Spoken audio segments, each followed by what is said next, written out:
Hi, writers. Welcome to episode number 42 of How Do You Write? I'm Rachael Herron, and I'm so glad that you're here today. I am today talking to John Gaspard, and it was just so fun to interview him. He is a hoot. I know that you're going to get a lot out of what he says. It was just a joy and a delight to talk to him, so please enjoy that section of the podcast. Just in a quick update of what's going on around here. Oh my God, so much is going on around here. It's just been one of those weeks in which everything happens, right? I had the Songbird Sisters came out yesterday. As I recorded, is the 5th of April, so that was April 4th that it came out. It is the third book in a trilogy, so it completes the trilogy, the Darling Songbirds romance trilogy, and I just love this trilogy. It's about three sisters, and I am the eldest of three sisters. And these women, I will tell you, are not based on us at all. At all, at all. For first and foremost, because my sisters would kill me. But there are some similarities, just like there are in all of the books I write, that family loves really hard. And my sisters are my best friends. And they didn't have that in these books until this last book came out. So I really enjoyed repairing those relationships fictionally, which I could do. It's so fun. And also the girls sing. They used to be a famous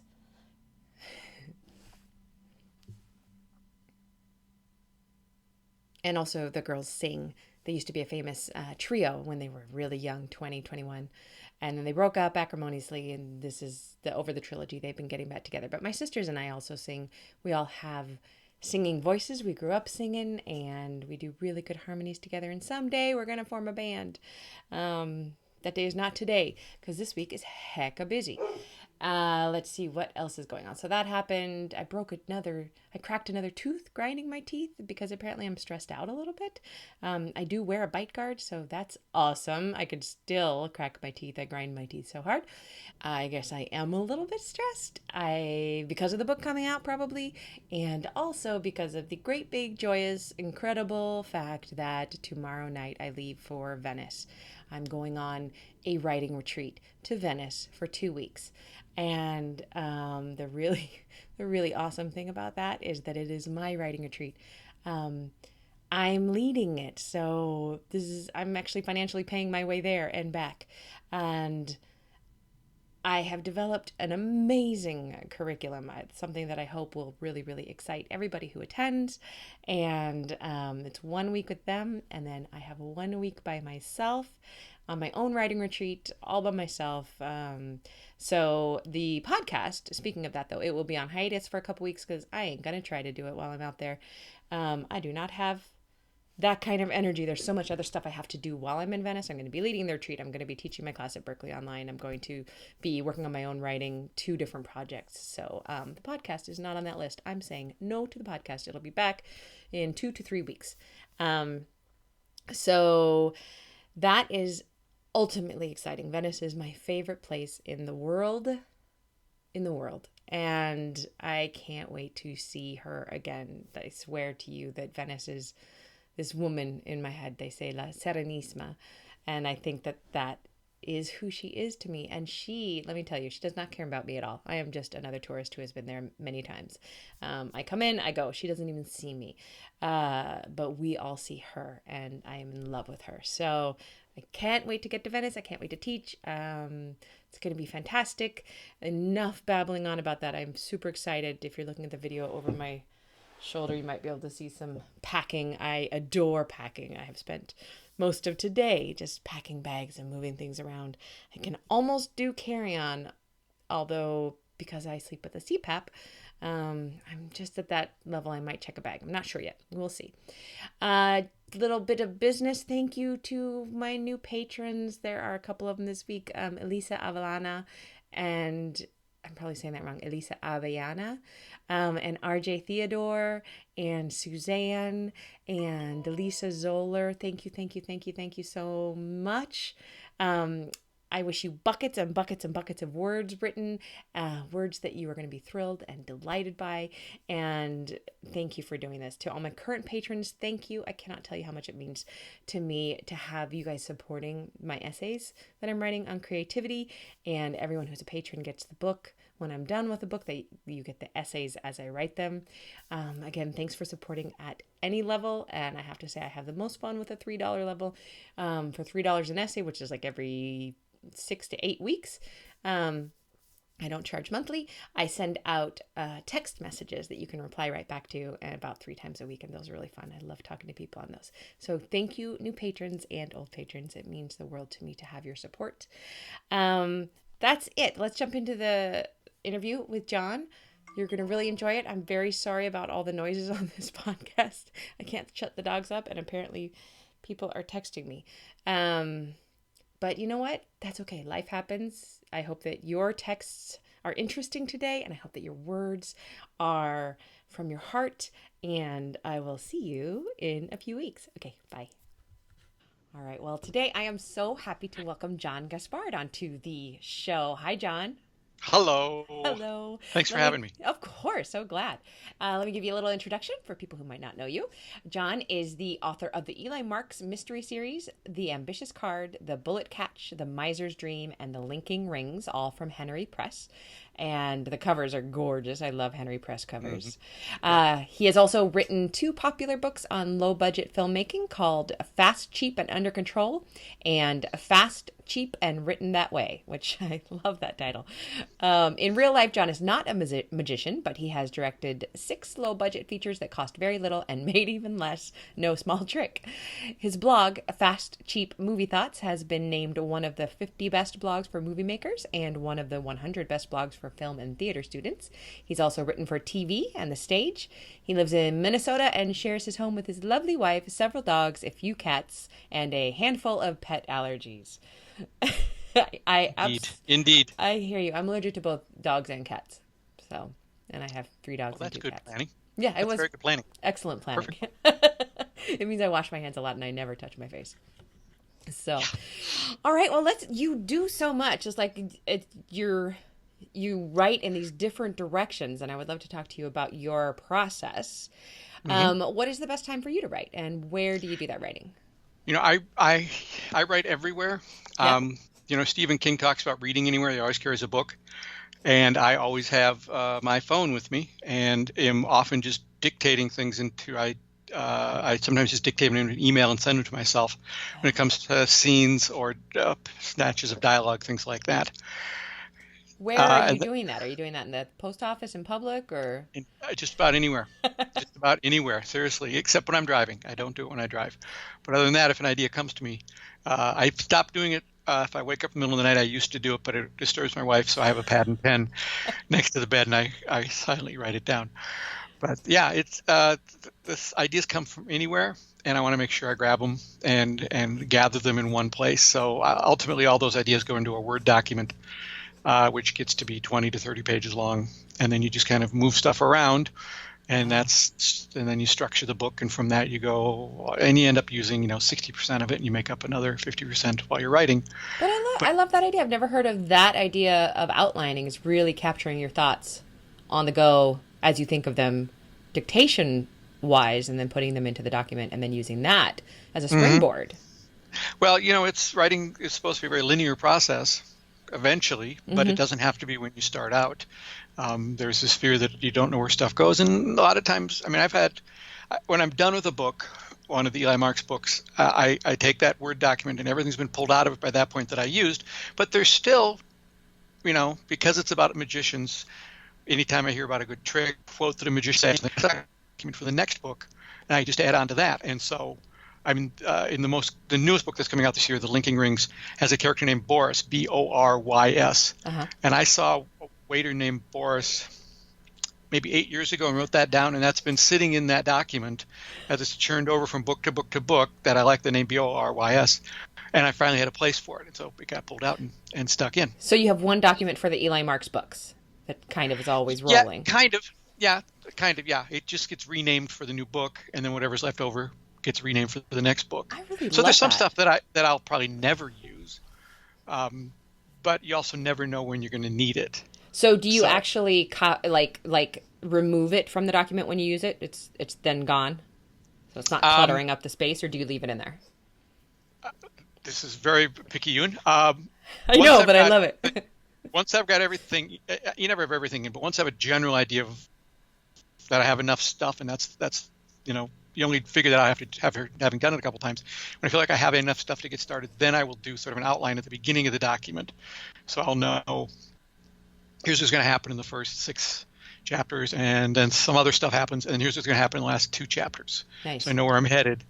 And then I just go and pick stuff out and dump it into that outline. So the document now has an outline at the beginning of the book, and we continue to just push everything down.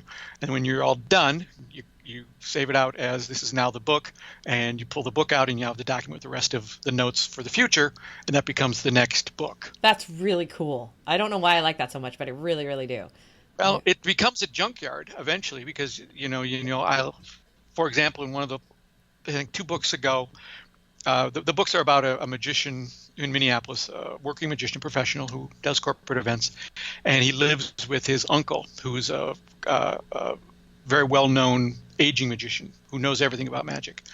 And at one point, I wanted him to say something to his nephew about scolding him, and he says to his nephew, well, you know what Di Vernon said? Di Vernon being, in the magic world, a very well-known real magician. So he said, you know what Di Vernon said? And I needed a response from Eli.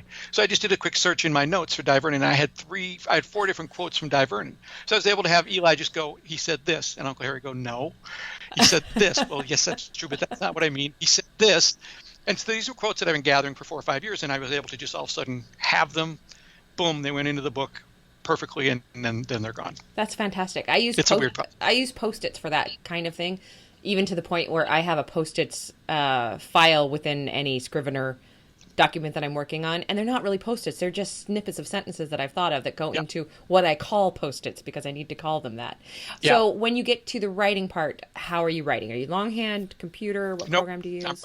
I'm writing right in that Word document. It lives in Dropbox, so I can pull it up if I'm out of town for work on that computer, or sitting at this computer, or at my iPad.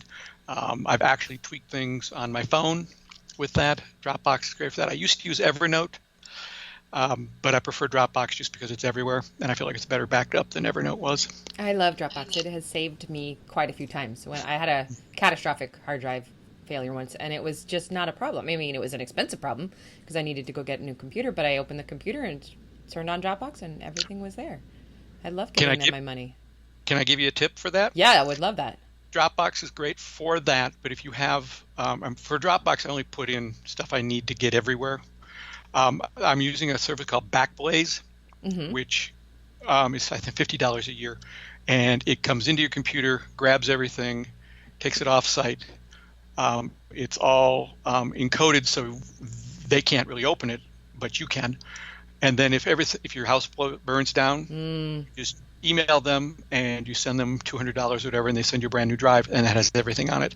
Now, as a filmmaker, I have all kinds of different files that I need to hang on to. Wow.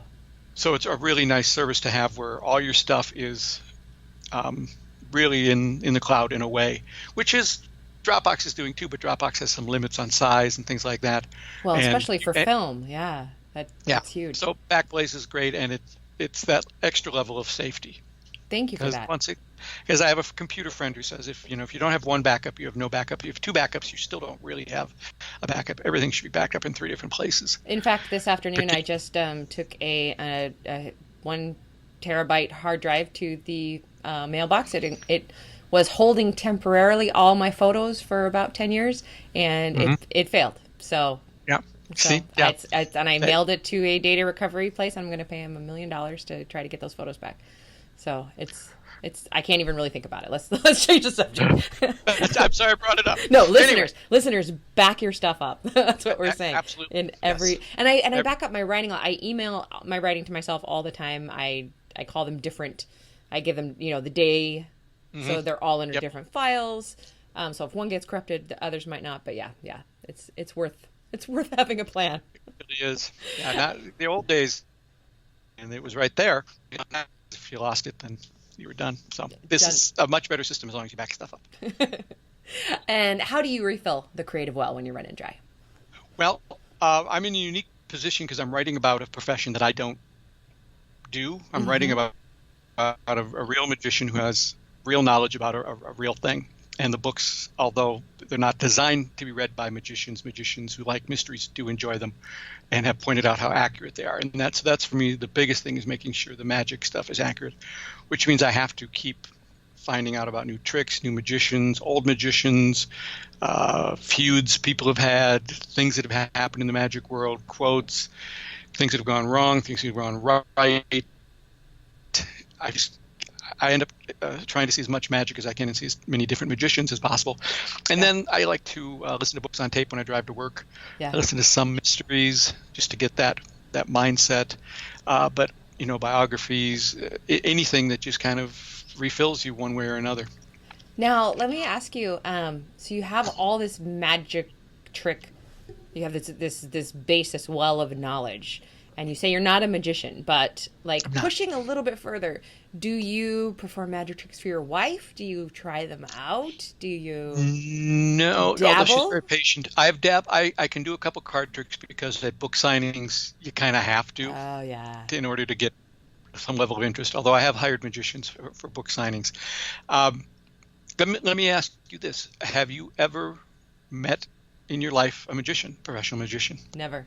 Not once. Yeah, you're the average person. And when I Interesting. do readings or book signings, I'll ask that question, and a couple people raise their hands. They say that people, on average, will see three live magic performances in their life. Yeah. I wish it were more than that, I think but I've it only isn't. ever seen So one. Yeah. if you get a good one, Yeah. it's great. If you get a bad one, it'll turn you off Uh, to the whole thing. So my job as the writer is I need to know just more than you know. The right. average magicians, I need to get up to that level of knowledge, and then make sure that when I'm presenting the tricks in the book, they're presented in a way that it does not give away how it's done. But if you're a magician reading it, you'll go, oh yeah, he asked that question before he did this. That's exactly how you do. So they know that it's being presented properly. And at first I thought people might be annoyed by not knowing how a trick works while they're reading the book, but I've gotten a lot of notes that say, no, this is fun. I don't need to know. I like the way it's presented. Yeah. So Totally. that's the biggest challenge for me, is just refilling that and keeping up on magicians, which is hard when I live in Minneapolis and there's no venue where you can see magic all the time, and Oh yeah. magic on TV is not the same as live magic. It's my own problem, but that's how I try to refill as much as I can, is to get out and see real magicians. Very cool. Very cool. And what is the worst writing advice you've ever been given? I don't know if this really qualifies as advice. Um, you know, I've made a bunch of low budget movies over the years, and then had an idea for a novel about Jack the Ripper, and I wrote that, and luckily found a very good agent in New York for it. Very, very nice woman, and she worked very hard for a year trying to sell it, and she really liked the book, and she thought it was worth doing, and she could not sell it. She said, "I'm sorry, Mm. it's the market new. Do you have anything else?" And I was working on the first Eli Marks book, The Ambitious Card, at that point, so I gave her that, and she loved that, and she spent a year trying to sell that. Uh, Could not sell it. I'm a new writer. It's 2008, 2009. The bottom had dropped out of the market. yeah. Nothing you can do. So she said, I'm not going to waste your time anymore because I can't do this. I said, fine. And then I happened to find another agent who had just retired, but she still wanted to keep her hand in, and she loved both books. And so she spent a year doing the same thing. She was very complimentary on the first agent. She looked at the list. She said, she's really done a great job here. Let me try. A year later, she said, I just can't. Oh, how frustrating. I can't. And so at that point you go, well, you should probably give up, right? Because why not? But I didn't, and I happened to be flipping through the pages of a Mystery Scene magazine, which I read because it's interesting, and there was a review of a book, and it wasn't my book at all, but the tone of the book sounded like my book. That was kind of fun and different, and I looked at the name of the publisher, and it was Henery Press, and I'd never heard of Henery Press. Went online, they were very new. I think they had about a dozen books at that point, maybe. Sent it in, got an email back saying, thank you so much. We have a lot of submissions. We'll get back to you in a couple months. A week later, the editor called and said, somehow you got to the top of my list. I don't know why, but I love this book. We want to publish it. So if I had given up, which would have been a very reasonable thing to do. Absolutely. After 2 years of agents saying, then nothing would have happened. But there's a way in. There's always a way in. Yeah. And I think it helps to do things like read Mystery Scene magazine or do anything where you're finding out stuff. I used to read there's a site called, I think, watercooler.com, which had a lot of information. Absolute right, water cooler. I'd read that all the time, and just not give up. If you think you have something good, and in the case of those two books, both the agents were very complimentary.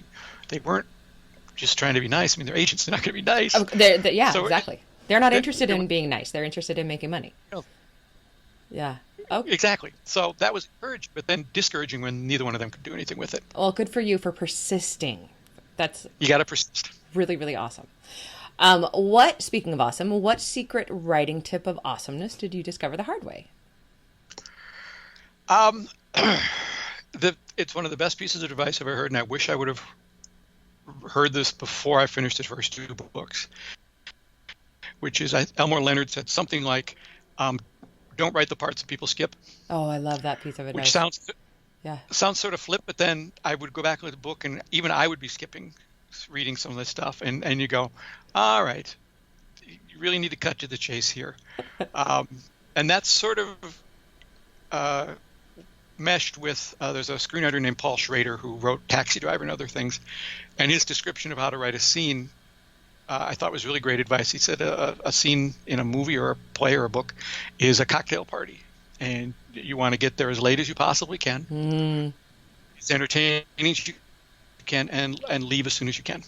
And so with that in mind, when you're writing a scene and you take Elmore Leonard's advice of leaving out the stuff people skip, it tightens up your writing, and you get to the point faster and you get out faster. I love that. I use that directly. And I often feel those parts that people would skip coming. And I don't always know that's why I'm feeling this, but it's the scene that I'm really just like, oh God, I don't want to write the scene where they talk about it in the kitchen. Well, yeah, you don't need the scene where they talk about it in the kitchen. And when you you learn to stop writing those, you don't even have to waste time removing them later. Yeah, that's awesome. Can you give us a quick craft tip of any sort? I don't know if this qualifies as craft, but it's come in handy, and it was said to me by a playwright, I want to say 40 years ago. I was working on a low-budget movie. We had written the script. We were getting ready to shoot, but it wasn't done yet. And it was working. 3/4 of it was working, and the ending wasn't working. And we couldn't figure out why, and I gave it to him. And he said, I don't know what the solution is, but the solution you need is already in that script. You just need to go back and find it. You don't need to add anything. It's already in there. You just need to go find it. And in this instance, there was a minor character early on that we'd kind of forgotten about, who it made perfect sense to make him come back. And it's always stuck with me that there's a tendency sometimes to think, in order to fix something, I have to add. Oh, God, yeah. When in fact, if you just go back and look, there's something, the solution's earlier. You just need to look for it. I mean, when people say, with movies, they'll say, this scene didn't work. And they think it's because the scene they're talking about didn't work, when in fact often it's the scene before that didn't work, but they're not feeling it until they get to the next scene. And I think the same is true in writing, where the problem is actually much earlier and the solution is earlier as well. I love that. Instead of throwing more things in, which is definitely what I have done in the past. Just, it's not working. Add more plot. Yeah. He called it organic writing. It's organic. You just need to go back in. It's there. You just need to find it. And so much of our writing does go that way. Like I'll realize on my, my second pass through that what I put in there, didn't make sense at the time, is something that I absolutely needed at the very end of the book. But my brain knew somehow. That's great. On really bad days, what other profession do you wish you had? I really enjoy video editing, editing dramatic stuff, and I do get to do it occasionally, but I've never really made any money at it. But if that were a viable alternative, I'd love to sit down and do that, because it's like writing with video. Oh, okay, I was going to say what attracts you about it, but it's I've made a number of movies and stuff. I edited a lot of stuff, but I don't get to do it that often. But it's the last draft. It's what you're doing. You're taking all the pieces you have, and you have to forget about everything else. You have to forget about what it was like the day you shot it, and who you liked and who you didn't like. And here's the pieces you have, and what can you do to put them together? in a way that's going to tell the story and captivate the audience. And it's a kind of a lonely job, but it is really fun. Storytelling in puzzle pieces. Yeah. Yeah, sort of I like little that. pieces of time. Yeah. If you were starting over as a brand new writer right now, what would you tell baby John? Oh boy, I might have already known this, but it's okay to be bad when you start. You're going to be bad. I started as a screenwriter, and I wrote 10 really bad screenplays, but I learned from every one of them. And that's really, I think with writing, that's really the only way there's a tendency to go, I need to take a class, or I need to buy another book on how to do it, or I need to, no, you just need to keep doing it, and you just keep doing it, and you keep doing it, and you're going to get better at it. But if you're sitting down thinking, well, okay, this first one's going to be perfect, you're never going to get there. Yeah. And I don't think new writers can hear that too much. I think we just have to keep saying it because it's true for all of us. Yeah. Well, when you look at a book, you go to the bookstore and pick up a book, it looks perfect. It's great. Right. Must have come out of them that way. The line, you think? Yeah. Somewhere Stephen King published or printed somewhere his editor's notes on a chapter from one of his books. And although I love Stephen King, he writes too much. He just end the book. But anyway, I was amazed at, he's written 50, 60, I don't know how many novels. The level of detail that the editor was going into on, you don't need this word. The sentence should be this way. Cut this, move this here. And you go, really? After all that, and there's still an editor who has to go in. And you don't see that as a beginning writer. You just see the finished product and think, well, that's how it comes out. But it doesn't come out that way. There's a lot of steps in there. Yep. And there's that whole problem of the gap that, people who want to write are excellent readers and they know what good writing is. And and then that frustration sets in when they read their own work and because your taste is excellent, that it's not up to your standard. And that's so painful to work through. And the only way to work through it is to keep on writing crap. And eventually you get better. Thank you. I'm all for it. And what would you like to tell us about right now? Where can we find you? Well, where can you find me? I'm on Facebook, John Gaspard author. Where else can you find me? Well, I know I have the Eli Marks series has a free short story that people might want to get into the series, which is an easy way to get into the series. The way of getting it in print is tricky, but if you just go to soundcloud.com and search for The Invisible Assistant, you can get a nice 40-minute audiobook version of it. Oh, fantastic. Because all the books, I've produced them as audiobooks as well. And we have a great narrator, and I keep telling people, read the book, sure, but you're much better off listening to it, because I enjoy it much more listening to it than I do reading it. I'm sitting while we're recording it. I mean, I'm running the board and editing it all, but he's such a good narrator, and he really brings it to life. So anyway, it's called The Invisible Assistant. Go to soundcloud.com and search for that, and you get a free copy of it, and it'll get you into the series. It'll introduce some of the characters and give you a sense of what it's like. And it's a fun little locked door mystery. I will. I love locked doors. I will link to that in the show notes, listeners, too, so you can just come over and check it out there. Well, thank you so much for your time, John, and I hope that you get some good writing done this week. Thanks for being on the show. I hope so. We're in refill mode, but thank you. Okay, take care. Okay. Bye.